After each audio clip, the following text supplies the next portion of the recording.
Welcome to the Mixed Reception Podcast. I'm your host, Barrett Sigmund. Today, this is a long time coming. We've been talking about Mortal Kombat for quite a while now, but he's finally here. Trip Rumble, what is up? Thank you, my friend. Thank you. It feels good to be here. So, a little bit about Trip. He is, you might know him from two sketch groups, ComicKaze and Sketch Me Like One of Your French Girls. What's it like to be in, like, two sort of, I don't know, like, rival sketch groups? It feels scandalous. Very. It's great, you know. It's kind of stressful because it never stops. At least, you know, in pre-pandemic times. I know, right? But sometimes when we do like a festival show or we're both at the same thing, like a Christmas or Halloween show, that's a nightmare having to go from one thing to the next. But it's great. It's just fun being surrounded by funny, talented people. Do you ever, like, when you're with practice with one group, do you ever hey, sketch me girls, sketch me like one of your French girls, like ComicKaze's doing this, and then like when you're in ComicKaze, or you ever like, hey, ComicKaze, sketch me like one of your French girls doing this? Are you talking material or gossip? Gossip, material. Not material so much, because thankfully they're very different styles. But you guys are. As soon as I think of a sketch idea, I know right away whether or not it's. That's awesome. Yeah, you can okay. But gossip, yeah, they know. Yeah, you're the hot goss. I am the crossroads at which all tea and hot goss intersect. Okay, so I was like, okay, like I gotta have you on the pod. Like, which movie would you want to do? And you wanted to do Mortal Kombat. Yes, the mid-'90s video game film. This is the first time I've ever seen it. Really? I lost my Mortal Kombat virginity this morning. Have you seen the games or played the games before? You know, that's the thing. Like, and I think this, because you're a big fan of the games, right? Oh, yeah. So I think this will be an interesting discussion, because I just didn't really have any sort of nostalgia for this. I was aware of the games in the 90s. I think I saw them in, like, arcades and stuff, and you know, they always have like the little like screen going, and you see a bunch of blood, and I was like, whoa, cool. But like, I never played the games really. I'm not like a big Mortal Kombat guy. Yeah, and it's, well, you know, for those who are aware, like a brief thing of Mortal Kombat's like cultural significance is that, you know, if you look at video game boxes, you see that little rating box on the side, E for everyone, T for teen, and for mature. Mortal Kombat is largely the reason those exist, is because, you know, we had all these fun and goofy games like Mario and stuff, and then Mortal Kombat comes out where people with very photorealistic graphics for the time, people were tearing each other's spines out and punching each other's brains off and stuff, and there's blood flying everywhere. And eventually the United States Congress was like, what the can we say the fuck word on this show? Oh, we could curse fuck, shit, cock, balls. Yeah. Tampon. And so Congress was like, wait, what the fuck? And so there's a back and forth. Do video games cause violence? That all is Mortal Kombat is the genesis of that. So when that movie came out, you know, all the kids who have been playing this game and getting away with seeing all this violence were just like amped, you know, like, oh my god, Mortal Kombat the movie. Which is interesting because, like, all this censorship and stuff, it's just going to make people more interested. Oh, yeah. No, it was definitely a Streisand effect with that series. Because the games weren't even that good back then. Like, it was actually kind of a shitty fighting game. But because it was like, because of the blood and the fatalities and the brutalities and the, you know, it was just so stylistically cool. Well, I remember there, in like the 80s, there was a big thing about music, censorship in music, and then they put the parental advisory stamp on CDs and albums. It's like, well, that just makes you want to like listen to it more. Oh, yeah. So, I thought also, too, I wanted to do a video game movie because I kind of want to pick your brain. Like, why do you think, like, video game to film translations have such a bad track record? Because it's just a different medium. First of all, there's similar mediums, like, you know, you've got video games are essentially just heavily interactive films, basically. But it's like, you know, it's kind of similar to struggles of translating a comic book character to a film. You know, comic books are serialized; they're not meant to be epic stories that are 2 hours long. So it's kind of tough to get those into film. Video games. A lot of games, they're just kind of like reflex challenges, you know? On Mario, you're just jumping around for hours and hours. Mortal Kombat, you're just punching and kicking. And in first-person shooter, you're just mowing down a bunch of people. And those do not good movies make. these repetitive things. So some of them lend themselves kind of okay. You've got these RPGs that can make good films. But and that's been a big struggle is when are we going to get the first good video game movie? Well, are there any that you think are good? Well, I guess we'll get into this one. Well, that's the thing, too, with this one, it got mixed reviews when it came out. But I feel like most people, are there any good video game adaptations? And people are like, Mortal Kombat?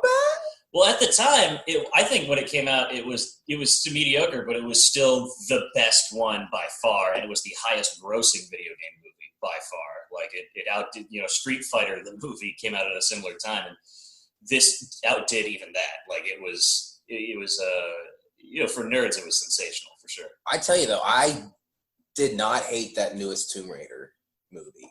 No, that was cool. That was actually pretty good. I don't think it did very well, but I was like, this is a fun movie. Yeah, Sonic the Hedgehog came out this year.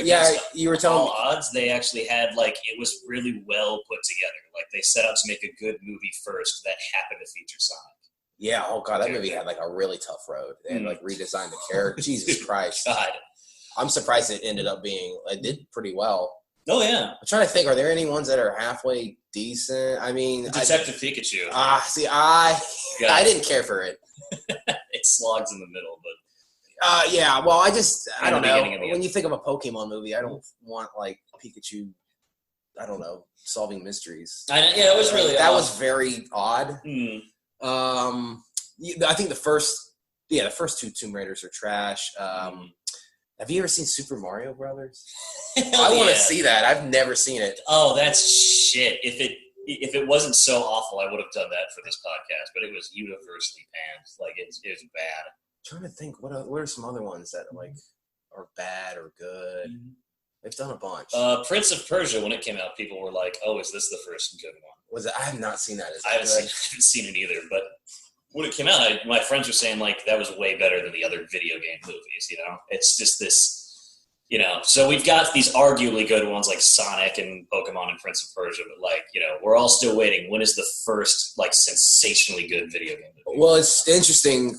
Paul W. Anderson directed this one, and he went on to direct Resident Evil movies, which I've only seen I think I saw the first 3, but by all accounts they're terrible. And I know, and I think I played the latest Resident Evil I played.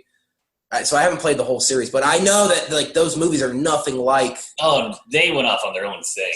Yeah. Yeah, I mean, I think Resident Evil would lend itself to a movie, so I don't know why they didn't just I think that's another thing. You have to respect the source material, which I do think this movie does.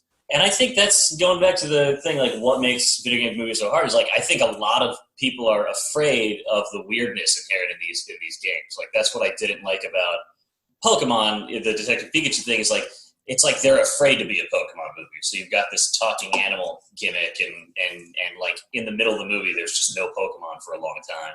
Well, also too, they're afraid of making it too cartoony. Well, with that movie, when I think of Pokemon, obviously you have the card game and the games and stuff, the video games. But I immediately jump to the cartoon, and it didn't have any of it wasn't like the cartoon at all, which is odd. You think it would be an easy.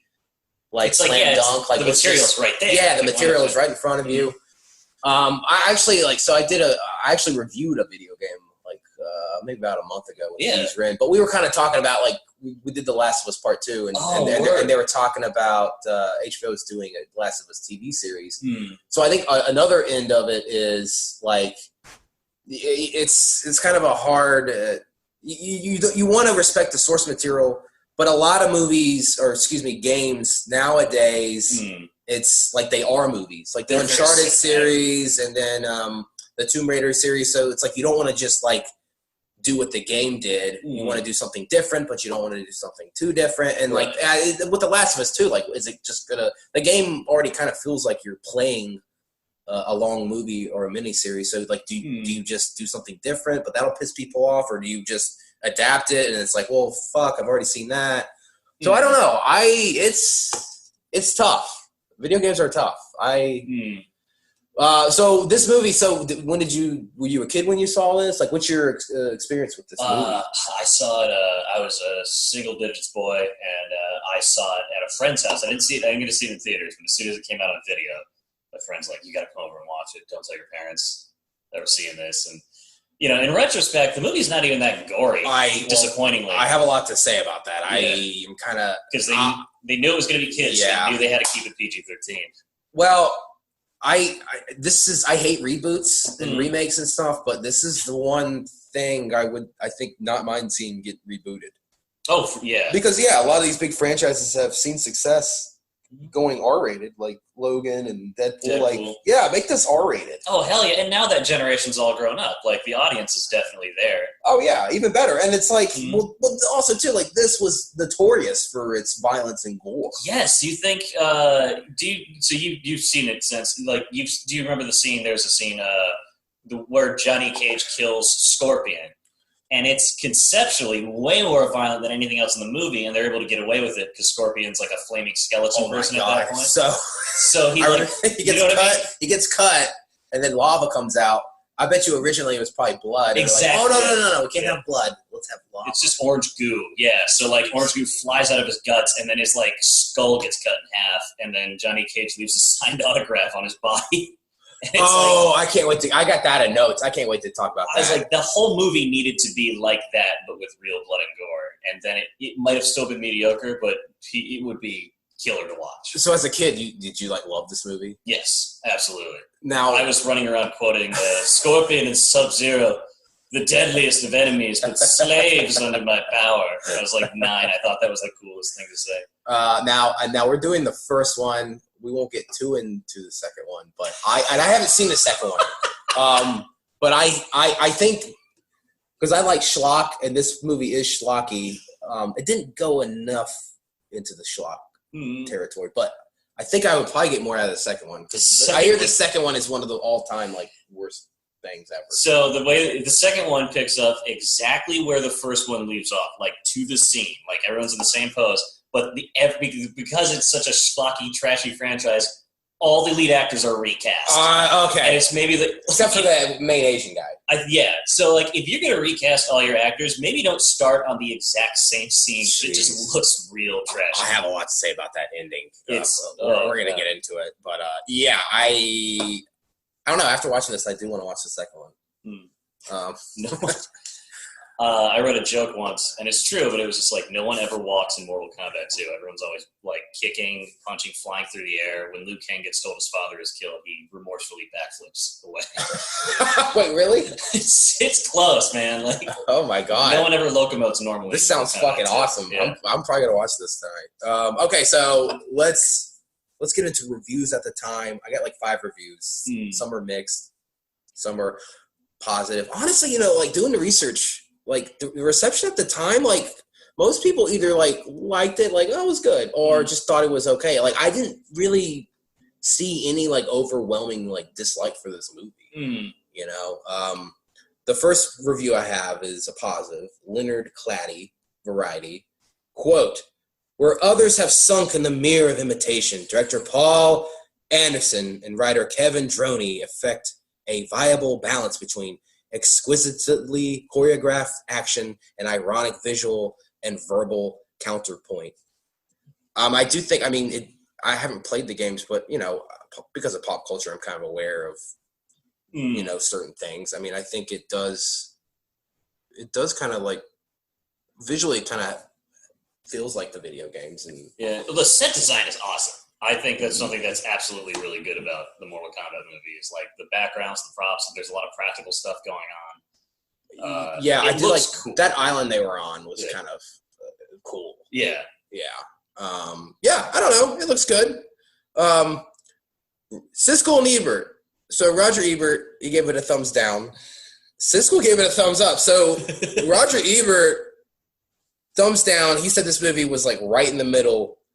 And that he said that fans will be disappointed by the film's killings being much less brutal than the notoriously violent Mortal Kombat video games. That's kind of how I am with this movie. I'm very kind of, it's an okay movie.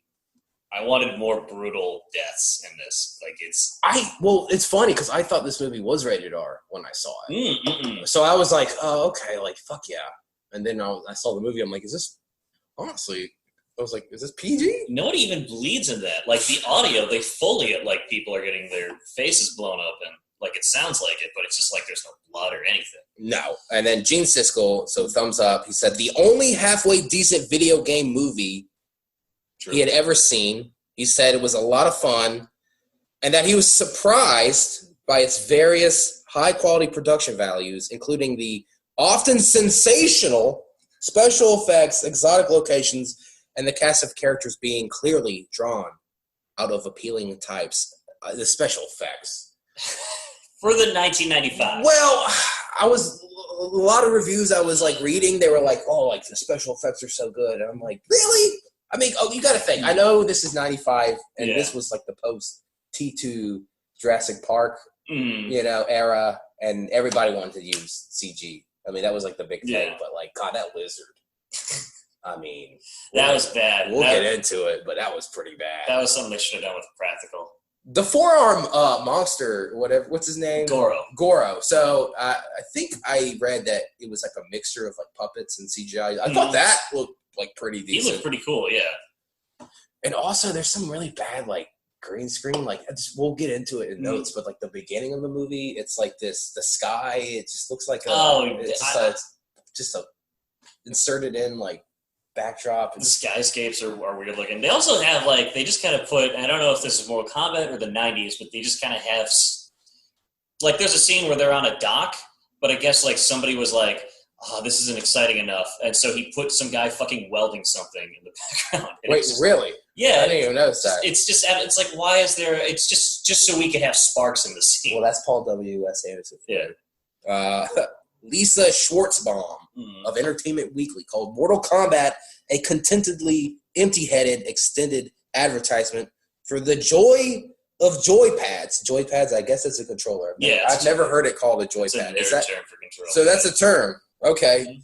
And noted how it notably is free of blood and gore. So again, that's a big disappointment. Is the second one? The second one's kind of PG-13. The second one's not gory. Ugh. All right, I got one more. Laura Evanson, San Francisco Chronicle. This is like the worst review I read. Mortal Kombat, the movie, has everything a teenage boy could want. Snakes that jut out of a villain's palm, aerobatic kung fu fighting, and a couple of battling babes. Everything that is, but an interesting plot, decent dialogue, and compelling acting. I will say, I actually think the plot's kind of, I mean, the premise is cool. Like, it is. Okay, we have to do this tournament or else, like, our world's going to get taken over. That's a pretty interesting plot. And they go into it a little bit, yeah, for sure. And that's the plot of the games. They didn't shy away from that. Also, I don't know how snakes jutting out of people's hands is a negative. That, to me, is, you could throw a guy with snakes coming out of his hands and that looked bad. That looked bad, too. It looks awful, but it's still cool. Also, there's a point where, like, the snake, he ducks and it hits the tree, and then, like, there's blood on the tree. I guess that's from the snake. I don't know. His hand snakes get head trauma, yeah. Yeah, I don't know. That was really bad. I mean, I think the plot's interesting, but, like, we'll get into it. The dialogue is not anything special. No. Although, I will say, some of the performances, like, I love Johnny Cage in this movie. He's great. I think he's probably the only one who, like, kind of overcomes, like, the bad dialogue. I think everyone else is just like, well, it's like the delivery's not the best, but it's like, well, you didn't really have a lot to work with. Because, I mean, the guy playing Cage had the advantage of, like, his character is, like, kind of the self-aware comedic relief. Yeah. So it's easy to be that in a film like this. It's hard to be, like, Liu Kang, the protagonist, in this. He does an okay job, but it's just like, and the woman, what's her name? Sonya Blade. Sonya. Oof, not good. No. Which I just found out that's the lady from Billy Madison. Wait, really? Yeah. She looked familiar when I was watching it. And then when I was doing research, I was like, whoa, holy shit. Oh, that's great. Christopher Lambert just seems like he's having a blast. Who does he play? He's the Raiden guy. Oh, yeah. The God of Thunder. Yeah, and he talks like this kind of. Well, he's like French, and you could tell, like, English isn't his first language, but he's kind of funny. I don't know. Cool. He's cool. Rotten Tomatoes, critics 48%. So pretty much straight down the middle. Audience 57, so a little better. Consensus, despite an effective otherworldly atmosphere and appropriately cheesy visuals, Mortal Kombat suffers from its poorly constructed plot, laughable dialogue, and subpar acting. I mean, again, the plot's fine. It's just the... Also, I like what they do is just sort of like, once the fighting starts, it just keeps going. Like, so-and-so fights Sub-Zero. Then the guy fights Scorpion. Yeah. Then they're fighting Goro. Then they're fighting a fucking reptile shows up out of nowhere. God. I found out in trivia, to jump ahead, that that was a scene shot in post. Really? Yeah, I guess they did. It wasn't enough action for when they screened it did the pre-screenings or whatever. So they just added that. Oh, we'll just have the lizard go into a skeleton and he comes back to life, and then we'll have another fight. What's cool about that kind of works out neatly because in the first Mortal Kombat video game, Reptile is the only secret character in that, so that he doesn't show up until as a person. Cool. And then when he does show up, you hear the announcer go, Reptile, like in the game. So that was a huge freak-out moment watching that. Metacritic 58, IMDb 5.8. So pretty much, consensus is pretty much an average movie. Yeah. But this is a big hit, like you said. I think at the time, this probably was the biggest, highest-grossing video game movie. In the U.S., it made $70 million, and worldwide it made $122, which in '95, that's a lot of money. And the budget was only $18 million, so it was a pretty big success. Yeah. I don't think the second one was that successful. We didn't get a third. So shitty. All right. So I'm going to go into notes. I wrote some stuff down. Please feel free to add something. Oh, yeah. So, all right. So the movie opens and we get the Mortal Kombat theme from the video games. Yes. So did you like that? Correct. Yeah. That's done. That's the right way to do it. Okay. All right. The opening dream that's really cheesy. You got the sky background, which just looked fake. And then your brother's soul is mine. You'll be next.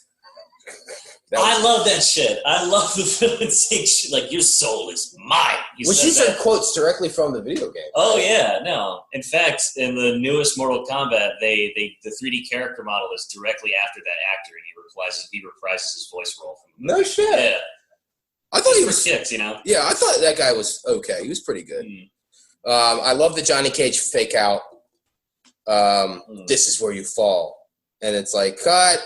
And then I love the director. He's like, where are you going? It's I'm going to go to a trailer, and I'm going to get a gun, and I'm going to shoot myself. He's great, yeah. I love Johnny Cage. He's by far the best character. And then this was weird to me. I guess Shang, what's the main bad guy? Shang Tsung? Shang Tsung. Shang Tsung. So he pretends to be Johnny Cage's master. Master Boyd. And then it's there's no real Master Boyd. Yeah, he just... Oh, so that wasn't even in the video games. Oh no, I meant in the plot. No, Johnny Cage is a master, but it's they established this Master Boyd character in the movie, and then the whole time it's just a fake. Yeah, well, also too, I don't know. I feel so you had played the games prior to this, but I feel like I was a little lost in the beginning. I was like, wait a minute, what's going on? What's this guy's background? What? I mean, this shit was for the Super Nintendo and Genesis. There wasn't. You were reading the instruction manual BIOS. Oh, but which, by the way, every word that starts with C in the BIOS starts with a K. This is Mortal Kombat. No shit. Yeah. So let me ask you this: they do in the games. Were there cutscenes in the video games that explained all this stuff, or was it really that you just had to read Sometimes they're beginning and ending crappy 16-bit scenes. Okay. But yeah, you had to read stuff. Wow, that's kind of cool. Manual. I used to do that all the time when I played video games as a kid. I love reading the little book that came with it. The lore and stuff. Well, yeah, I remember a good example, Twisted Metal Black. Yeah. It's I was kind of cool to read all the bios of the characters and stuff. I mean, they kind of go into it, in the video games, but they go into more in the book.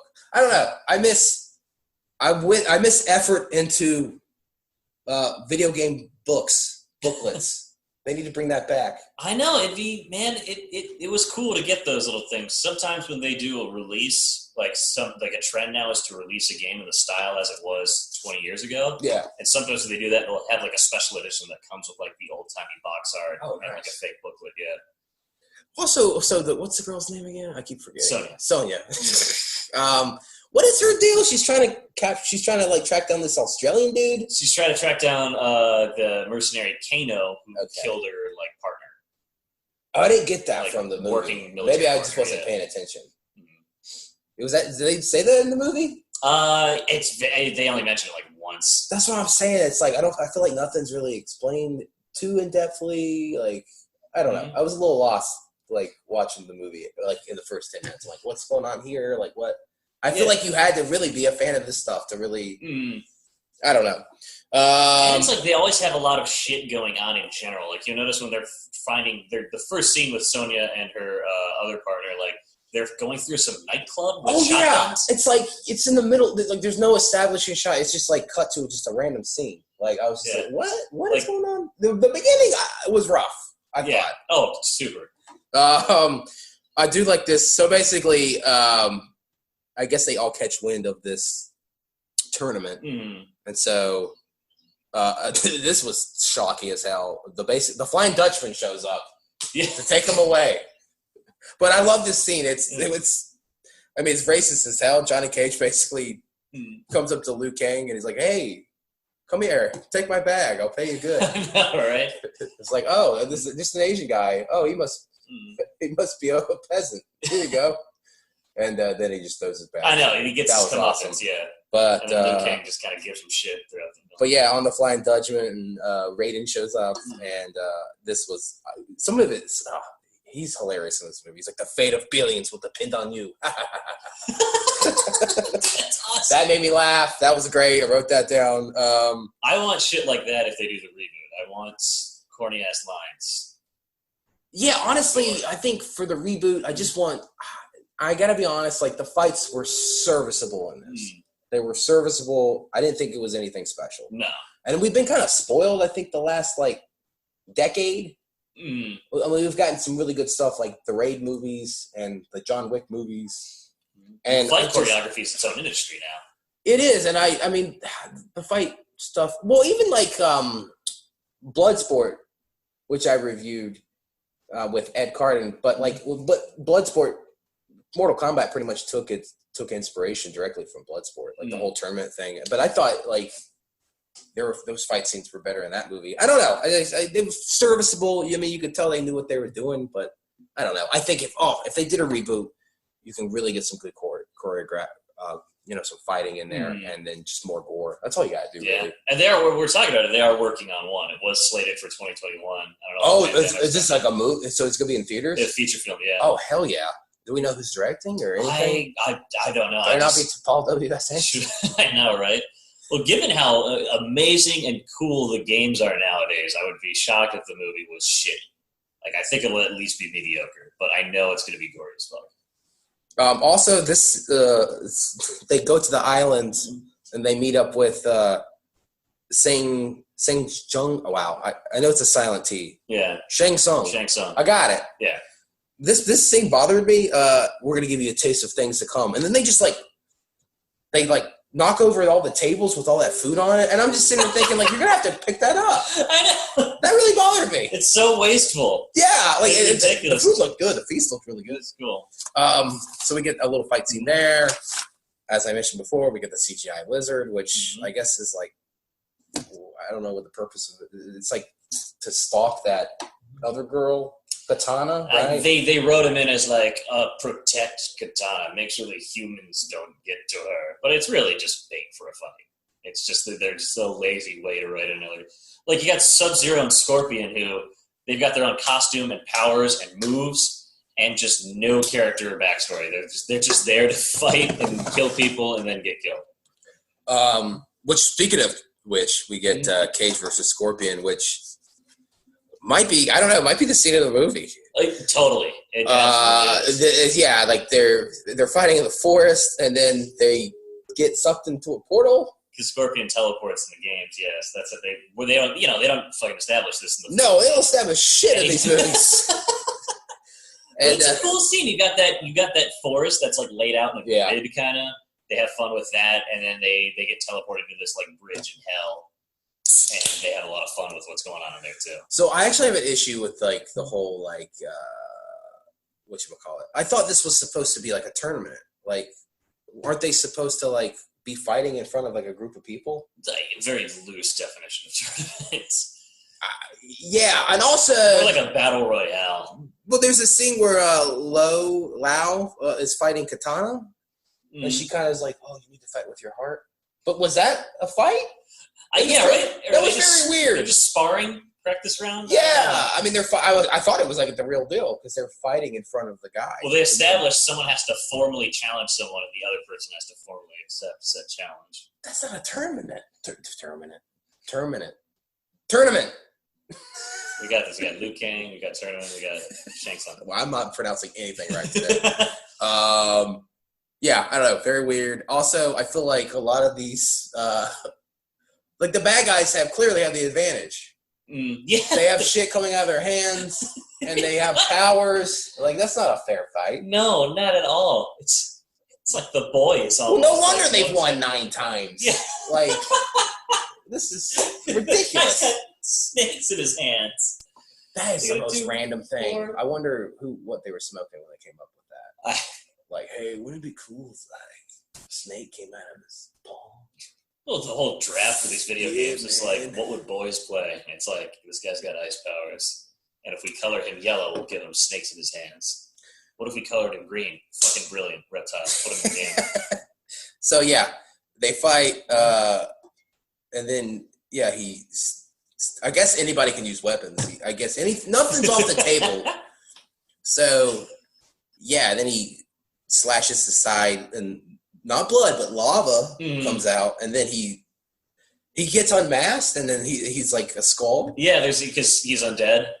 I see. I didn't know he was undead. And then his fucking skull gets sliced almost down the middle, and you see lava brains, and then he just explodes into flames. Also, there's some pretty weird editing because I thought this was weird, and then I looked into it, and I guess that's a thing in the video games that Johnny Cage does. After he kills his opponents, he puts a picture. He gives him a signed autograph. But like the way it was edited, I just thought it just... He like Scorpion had it in his pocket. That's what I thought. I was like, what?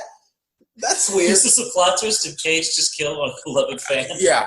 And then we get Liu versus Sub-Zero. And, Katana was like, you gotta use the elements. I hated that shit. Yeah, so then he picks the element that brings life. Like, just say water. God. Then he say hit him with water. And then it's not enough. She shows back up, and instead of just saying it again, they have a voiceover, echoey voiceover. And then instead of just, just for anyone who still can't figure it out, Liu Kang goes, water! And then throws the water on him. And then he gets stabbed by an icicle. And that was pretty cool. It was cool. I wish there was more gore. I want more fantastical ways of... And also... So Prince Goro kills, I guess, the black guy who was friends with Johnny Cage. They only have one 30-second scene together. He's not even a character. He's barely a character, but then they all get really, really upset when he dies. They shared one shitty meal with him. What's her name is like, no! And it's like, it's supposed to be like the second act, like characters at their lowest moment. But it's just like, That's a good example of there not being enough gore, too, because this 4-armed giant is just holding this guy like a doll, and Shang Tsung is like, finish him. And then he, raises an arm up, and you're like, they're going to split his head in half. That's what I was hoping. And then he just kind of bops him on the temple, and then... and then he, sucks out his soul, and it goes into his eye. Yeah! So that happens. That was very weird. And then, So then Cage challenged Goro, and oh my god, I thought, I did think Cage was gonna die, but then he pulls a Jean-Claude Van Damme from Bloodsport, and then just does a split and kicks him or punches him in the balls. Yeah, I honestly thought that was the end of the fight. I was like, oh my god, this is how they're ending the fight. Yeah. But I did love the part where Raiden's like, yes, haha. Oh, sorry. Pops the other dude on the head, yeah. Oh my god, but which is a move you can do as Johnny Cage in the games. He has an attack where he ducks and punches. Which is a cheap shot. Yeah, it doesn't do extra damage or anything. But it's you're like, he's like, oh, I got a plan, and you're like, whoa, what's he got planned? And it's really just, I'm just gonna punch him in the balls. Yeah, nobody thought of that. And 9 tournaments. Wow, I feel like Rocky Balboa. Yeah. In 9 generations, nobody ever thought to just punch him in the balls. I don't know. I mean, maybe he saw Kano's fucking knife for people's ice powers, and he's like, there's no way ball punching is off the table. if these guys could turn into lightning. But we do get a little callback, and he's like, "This is where you fall down." Yeah. Which I was like, okay. Callback. And then he falls down, and I was like, "This is the lamest fight of the movie."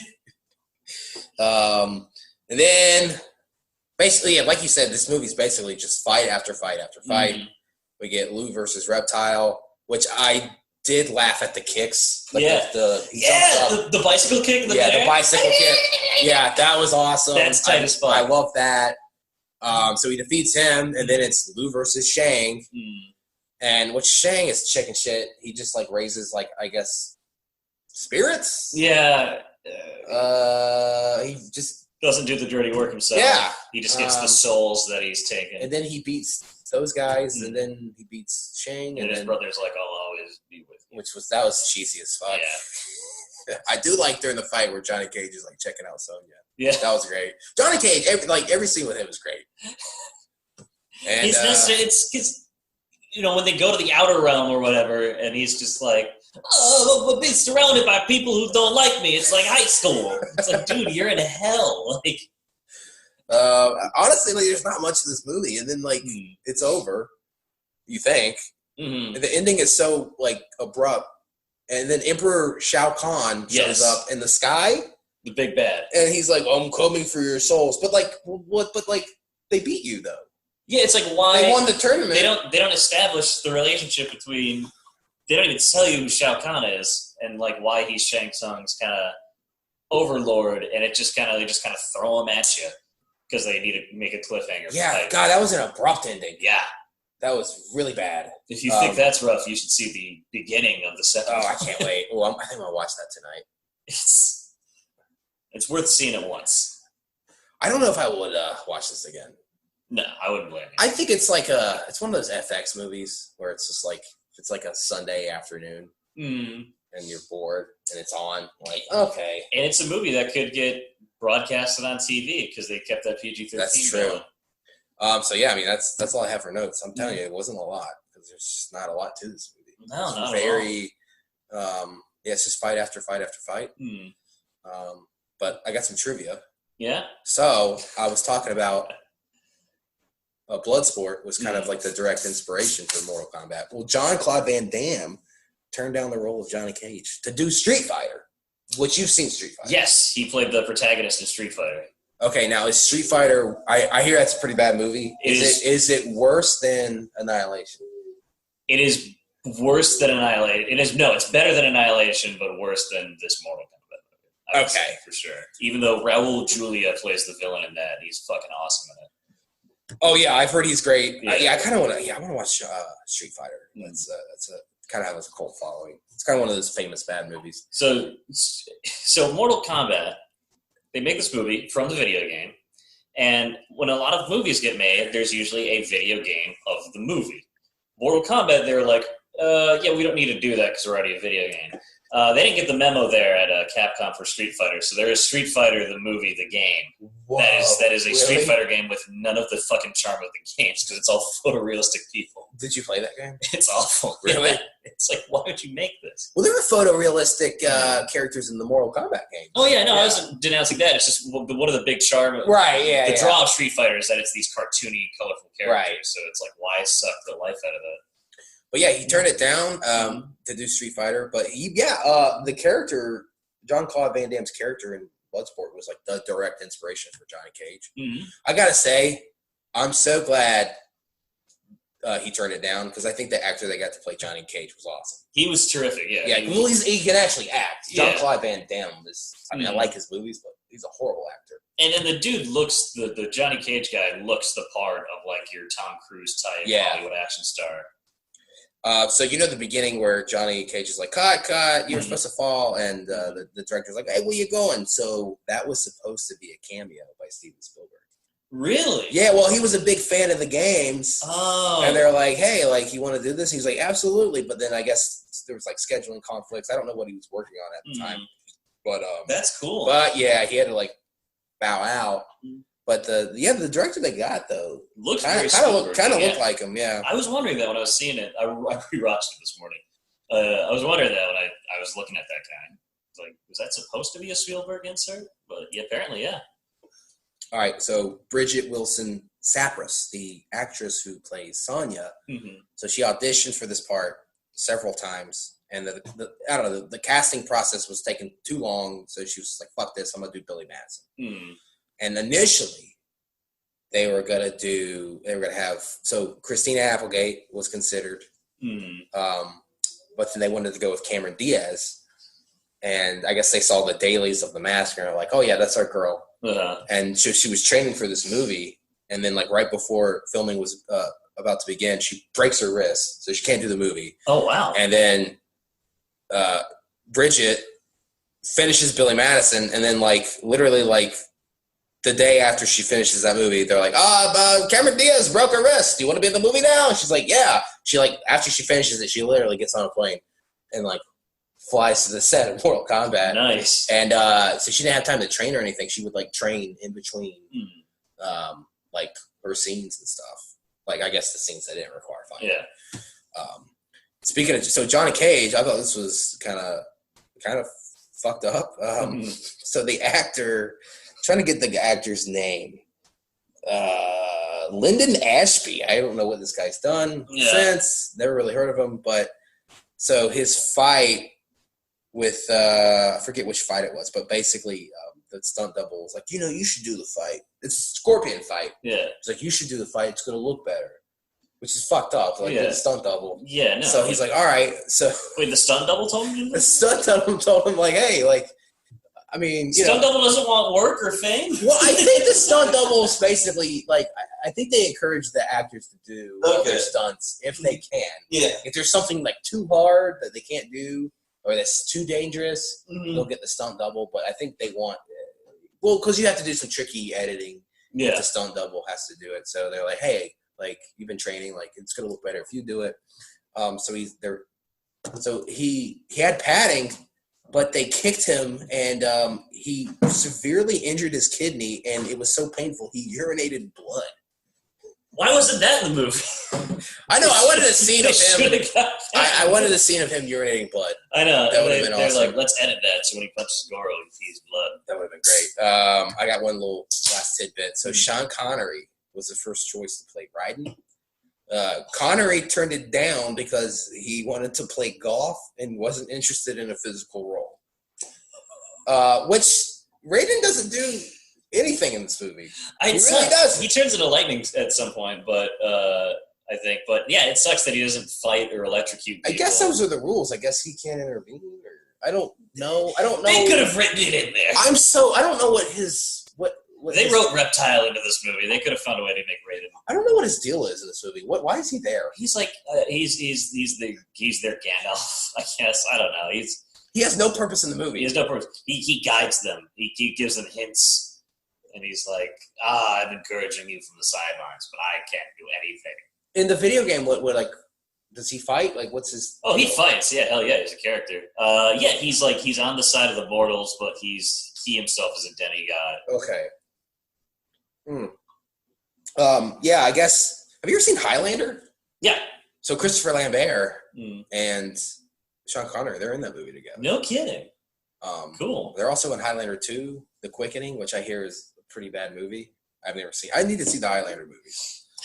And Danny Glover was also considered for the role of Raiden. Oh my God, could you imagine like a star-studded Mortal Kombat? I'm too old for this shit. Sean Connery, Danny Glover, Cameron Diaz. Oh, that would have been awesome. That's all I got for trivia. Let's get into categories. All right, so what is the best scene in this movie? For me, the best scene in this movie is Johnny Cage doing a legit fatality to Scorpion. In the games, for those who don't know, and Barrett, you play a fighting game. It's two people who are punching, killing each other, and you get a guy's life bar all the way down. And in Mortal Kombat, you get the life bar down, and the character just kind of wobbles around. He's like stumbling around, and the game says, "Finish him." And then if you press the buttons correctly, your character will do some crazy shit where he'll like tear the guy's spine out of his body or cut his brain in half or something, and it's so really cool. And so that's a legit, they say finish him a lot in the film, but that's the only time you really get a legit fatality move is the death of Scorpion. And It looks cool as fuck. I guess I'll go with like the Scorpion cage fight. Mm-hmm. That was probably the best fight ever. Oh yeah. Runner up to the bicycle kick against Reptile. That was cool. That single moment was. I kind of checked out during that fight, but when he started doing the bicycle kicks, I was like, okay, like this is stupid, but like this is in a great hilarious. way. All right, what's the worst scene of the movie? I hate the very end. I don't like me too. I was gonna say that. I don't like the ending. It just looks bad. The beginning as well. That sky just gets me. I'm like, why? I don't like how I don't like the first couple fights. Like I don't like Liu Kang against like the nameless guy with dreads and Sonya Blade against Kano because it's just on the beach in the day. Well, also there's people in the stands watching them. Yeah. So like, where did they go? Well, also too, are they the only 3 in this tournament? Right? Yeah. Like I know the black guy dies, but like I don't know what I liked about Bloodsport. It was like you could see the tournament progress. Like you got to see other fighters and them losing, and it really felt like you were watching a tournament. Yeah. And I felt like they just forgot about all the other people. It's just like the 3. Yeah, I don't like the ending. Ending's stupid. That did just too much bad CGI in a film that has a lot of dumb CGI, but also a lot of cool. Well, it's just so abrupt. And then they have like these like little like doors close, and then the logo, and then it's like credits roll. Yeah. It's just like what? Best quote. Now, I like the part where they're all trying to like, I guess, figure out what's going on, the 3 of them, which I actually like that Sonya, Cage, and Lau kind of dynamic. I thought they were kind of I like their dynamic. They had good chemistry. But I like when he's like, you got to admire her. She sets her mind on something, and then Lau's just like, it's not her mind you're admiring. He's like, true. Yeah, he just owns up to it. I like how he owns up that he's just kind of a sleaze. Yeah. I'm like, I can get down with this guy. That's your favorite quote? I think that's my favorite quote. I like all the dumb, cheesy shit. I love the camera zooming in on Shang Tsung and him going, "Your soul is mine." When he fucking comes out, I said this in the beginning of the podcast, and he's just like, says shit like, "Scorpion and Sub-Zero, the deadliest of enemies, but slaves under my power." Don't those 2 have like a bit of a rivalry in the games? Of course they do. Yeah, because they're just from different ninja clans. That's their rivalry. So that would have been so much cool if you like went into that a little bit. You could have expanded this movie and gotten into more detail. There's a lot of cool lore that is available to them. I actually, kind of like reading up on it when I was doing my research. I was like, oh, there's some stuff. There's something to it. Like the games are created with a lot of love from their creators. You can tell that even when they're bad. And there's so much cool shit to pull from. Best. Oh, go ahead. I was going to say my other favorite quote is an announcer coming out of nowhere just to say "reptile" when Reptile appears. Wait, did they show the guy coming out of nowhere? No, the announcer doesn't say anything. It's just so the corpse turns into Reptile, and then you just hear this voiceover go "reptile," and then that's the only time there's a voiceover in the game. I can tell that's more of an Easter egg kind of shout out to like the character select screen, sort of. Also, this is not so much a quote, but I want to say when Johnny Cage was fighting the guy with the dreads, did I hear a roar? Pretty sure I heard a roar. Johnny Cage roars? Not from the guy with the dreads. They were fighting, and I don't know, maybe I'm losing my mind, but I'm pretty sure the guy. I think he roared. He has some weird otherworldly grunt. Yeah. I was like, oh. Interesting. Somebody added in post. They're like, we got to give this. Listen here, this picture needs more grunts. Best unintentional comedic moment for me. It's every time Raiden, aka Christopher Lambert, speaks. Yeah, it kind of has a little like Tommy Wiseau thing about him. Yeah, not as bad as an actor, but like you could tell like English isn't his first language, and it's just like it's just kind of weird and out of place too, because like Liu Kang he's a Asian guy, and he sees his family, and they're also in this Asian place, in this Asian temple, and then they're like, oh, it's this beggar, but he's actually their god of thunder, and he's a white guy, and it's just like, well, he's Asian in the games, isn't he? Yeah. He's Asian in the game, so it's just weird. Like, you expect Raiden to just have this kind of cool... Well, they call him Raiden in the movie. But you expect Raiden to have this kind of like cool, deep voice, maybe slightly affected with like this kind of maybe Eastern accent. But no, it's just like this quasi-French, like, hey, Liu Kang, you gotta learn, you gotta go to this tournament. I'm the god of lightning, I'm Raiden. I really wish he was like from Brooklyn. That would have been great. It just seemed weird, like he was trying a little too hard. Like, if they just said, like, fuck it, and Sean Connery was just Raiden, and he's just like, I'm the god of thunder. Like, that would have been cool as hell. Like, just, you know, don't try and do the mystical, don't try and do this, like, wise man accent, you know, if you can't do it well. Sean Connery's turned down a lot of stuff. You know, he was approached to play Gandalf. Really? Which, I mean, Ian McKellen, like, that's iconic. But I don't know. Would have been interesting. So, yeah, I think for me, well, also the ending. That's pretty, I think that was meant to be like, oh, yeah, you're excited for you like this one? Get excited for the next one, Annihilation. And, yeah, it's just. You got to drum support right away. There's no good internet that yet. That CGI Emperor Khan in the sky. Oh, that was bad. God. That was, and they thought it was so cool, too. They don't even tell you who he is. It's just, you only know because you get into the video game. Well, they've mentioned him, but I guess he's ultimately the one that's going to destroy the world and take it over. So, yeah, it's my best unintentional comedic moment. What was yours? Yours was also the Raiden. I was going to say the being same a white guy thing. He's just Raiden just being a white guy with kind of a weird accent. All right, best performance. This is easy. The guy who plays Johnny Cage. Yes, hands down. I mean, yeah, he has charm, personality. He's like that lovable sleaze. He's got the best lines. He's funny. Yeah. I want to give a shout out to Shang Tsung. I think he did a cool dumb villain. Yeah, actually, I would say he'd be a runner-up. He was pretty good in the movie. I mean, God, you gotta think, like, if you're an actor reading the script, and it's like, how do I make these lines, like, believable? But he commits. Like, he's really good in the movie. Well, it's like, if you can't do believable, at least do, like, over the top, enjoyable to listen to. Yeah, you could tell he wasn't having fun. I mean, Christopher Lambert's not great, but you could tell he was having fun, too. That's interesting. This goes into, like, video games. Like, for video game voice acting, I was reading this interview, and a guy's like, you're not trying to do the most believable voice. You're trying to do the voice that people and players would be okay hearing over and over and over again. Yeah. And you kind of hear that in Mortal Kombat. You hear the repeated fatality, finish him, your soul is mine, like lines that get repeated a lot. Also, the end credits, this has nothing to do with anything, but it was pretty much the loading screen. The credits, right? They were just saying the names. They're like Johnny. So, yeah. I was just like, that's interesting. It's so in the games there's like vocals, which is cool for like that era, like Sega Genesis, Nintendo.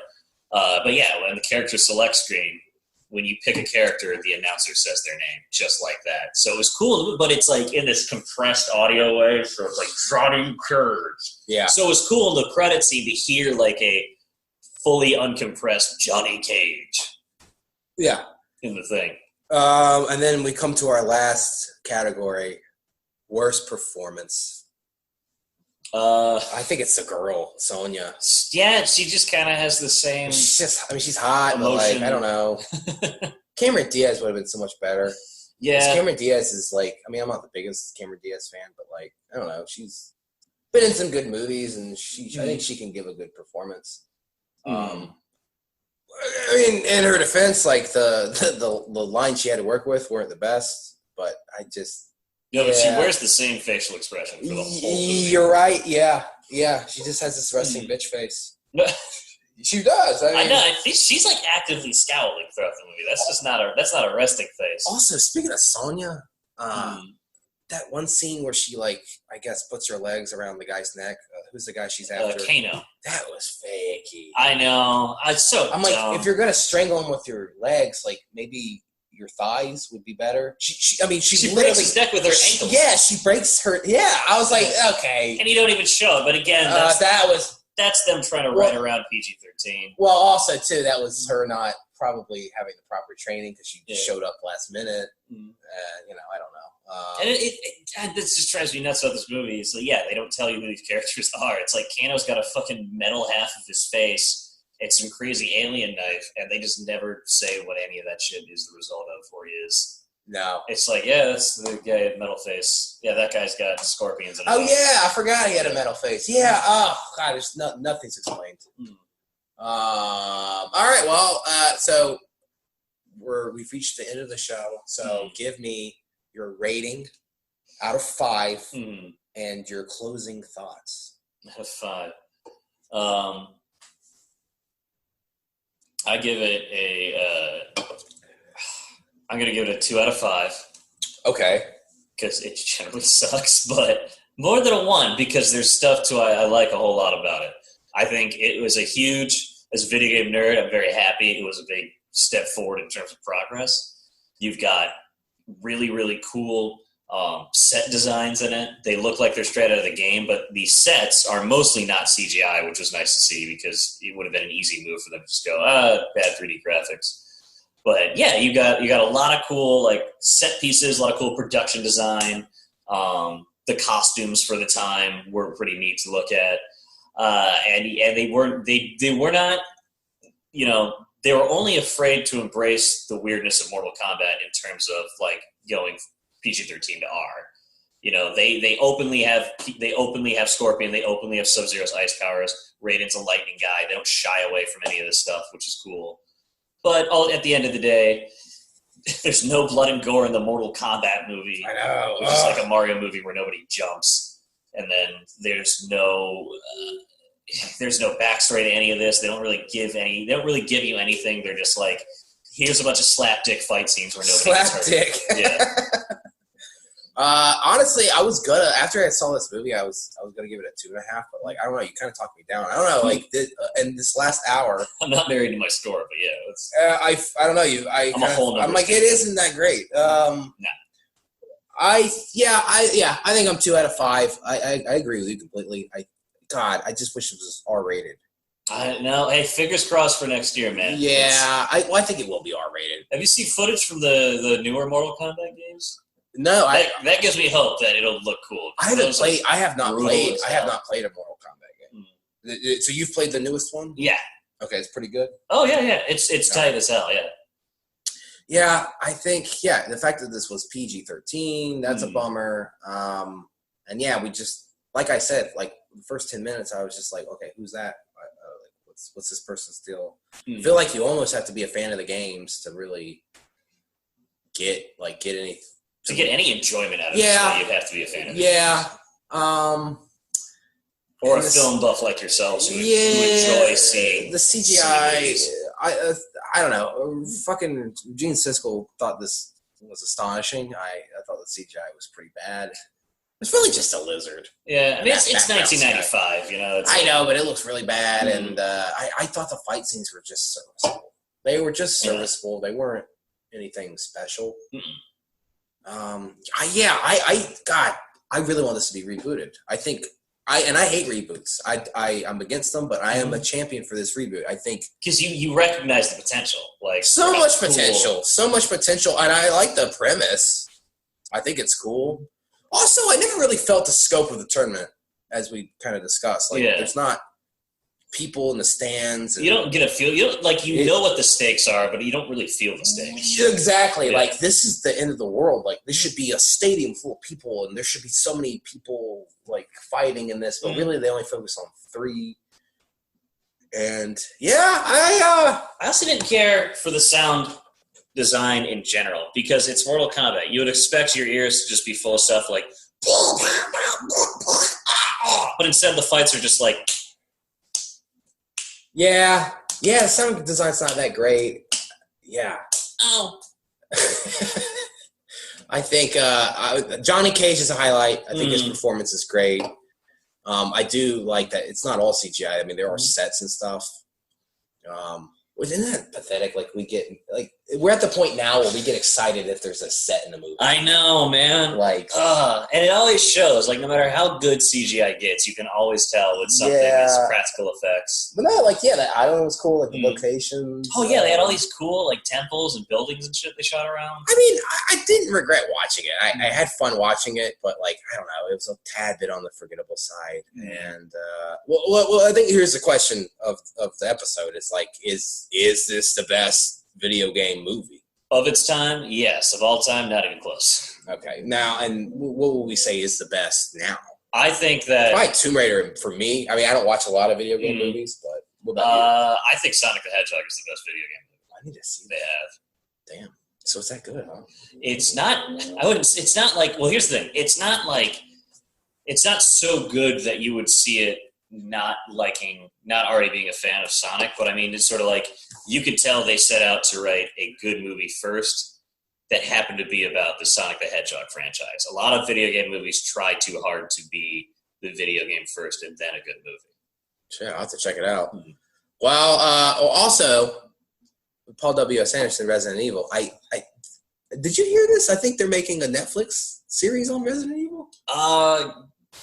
Sweet. I'm pretty sure I heard it. I could be crazy. I'm pretty sure I read that. If it borrows more from the games than the films, man, I'm here for it. Yeah, I don't know. It'll be interesting to see because they're doing an Uncharted movie, which it's Sony, and they're gonna fuck it up, and they have Tom Holland as Nate. What? Right, and they have Mark Wahlberg as Sully. That's gonna suck.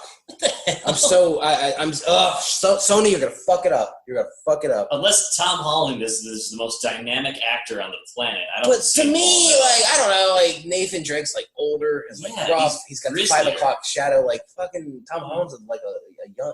Tom Holland is Nate Drake. Right. Tom Holland is like the 80s Nathan Drake. And Mark Wahlberg is Sully? What are you thinking? I don't know what the hell is going on. What the fuck? So, I don't know. It doesn't look like it's going to get any better for video game movies. No, not unless they really kill it. But, yeah, I don't know. I guess we've made some strides. Like you said, Sonic was okay. I haven't seen it, but it seems like you're not the only one that's told me it's pretty good. So, but yeah, that was Mortal Kombat. Trip, this was fun. Of course, Barrett. Thanks, man. I don't know. Maybe every 10 episodes I do a bad movie, a fun bad movie. Maybe I don't know. Who knows? Maybe in the future. Maybe I'll get you on for Annihilation. Honestly, I kind of want to watch it after this discussion. Yeah. I think I'll get more out of that one because this movie didn't go far enough into like the so bad it's good, and it wasn't like so good where I can call it like a great video game adaptation. So maybe I'll give that a try. But yeah, we'll have to do something else. And yeah, so thanks for listening, everybody, and I will see you guys next week. Bye-bye. Finish it.